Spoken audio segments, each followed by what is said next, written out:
ಒಂದು ಮೂಸುಂಬೆ, ಉಪ್ಪು ಮತ್ತೆ ಖಾರ ತಂದಿದ್ದೀನಿ. ನೀವೇನು ಮಾಡಬೇಡಿ, ಜಸ್ಟ್ ನನಗೆ ನೋಡಿ ಫಾಲೋ ಮಾಡಿ, ಆಯ್ತಾ?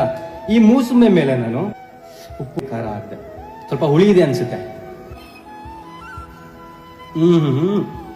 ತುಂಬಾ ಹುಳಿ ಇದೆ. ನಾನು ಇದನ್ನ ತಗೋತಿರ್ಬೇಕಾದ್ರೆ ಎಷ್ಟು ಜನರ ಬಾಯಲ್ಲಿ ಇರ್ಬೇಕು.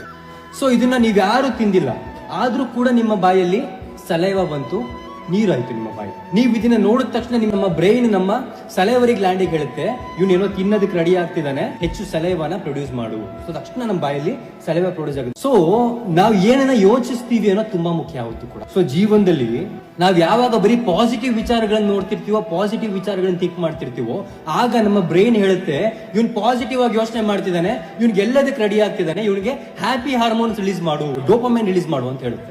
ಆಗ ಹ್ಯಾಪಿ ಹಾರ್ಮೋನ್ಸ್ ರಿಲೀಸ್ ಆಗುತ್ತೆ, ನಮ್ಮಲ್ಲಿ ಇನ್ನಷ್ಟು ಹುಮ್ಮಸ್ಸು ಬರುತ್ತೆ. ನಾವ್ ಯಾವಾಗ ಬರೀ ನೆಗೆಟಿವ್ ವಿಚಾರಗಳನ್ನ ನೋಡ್ತಿರ್ತೀವೋ, ನೆಗೆಟಿವ್ ಆಗಿ ಥಿಂಕ್ ಮಾಡ್ತಿರ್ತೀವೋ, ಆಗ ನಮ್ಮ ಬ್ರೈನ್ ಹೇಳುತ್ತೆ ಇವ್ನು ನೆಗೆಟಿವ್ ಆಗಿ ಥಿಂಕ್ ಮಾಡ್ತಿದ್ದಾನೆ, ಇವ್ನು ಜೀವನದಲ್ಲಿ ಸೋಲೋದಕ್ಕೆ ರೆಡಿ ಆಗ್ತಿದ್ದಾನೆ, ಇವನಲ್ಲಿ ಸ್ಟ್ರೆಸ್ ಹಾರ್ಮೋನ್ಸ್ ಕಾರ್ಟಿಸಾಲ್ ನ ಹೆಚ್ಚಾಗಿ ರಿಲೀಸ್ ಮಾಡುವ.